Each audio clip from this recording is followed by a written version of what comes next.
అవసరం లేకుండా అవాకులు, చవాకులు పేలుస్తూ మాట్లాడుతూ ఉంటే దాన్ని స్లెడ్జింగ్ అని అంటారు.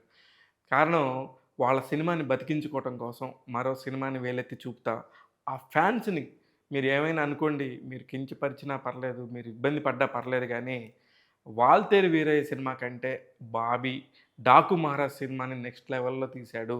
మీరు చిరంజీవి గారి ఫ్యాన్స్ ఫీల్ అయినా పర్వాలేదు అని చెప్పాల్సిన అవసరమే లేదక్కడ.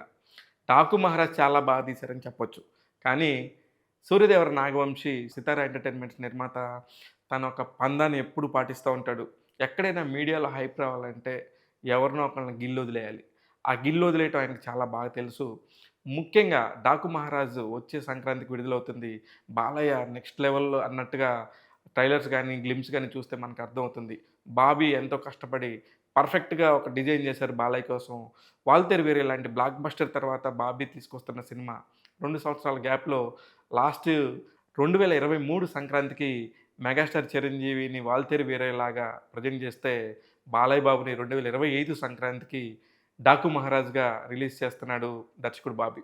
దర్శకుడు బాబీని పొగుడుతూనే అబ్బో! మీరు మెగా ఫ్యాన్స్ ఏమైనా అనుకోండి, మెగా ఫ్యాన్స్ ఫీల్ అయినా పర్లేదు, నన్ను తిట్టుకున్నా పర్లేదు గానీ, 'వాల్తేరు వీరయ్య' కంటే 'డాకు మహారాజ్' అనే సినిమాని చాలా బాగా తీశాడు దర్శకుడు బాబీ అని జెప్పేసి ఒక చిన్న క్లింజ్ వదిలాడు.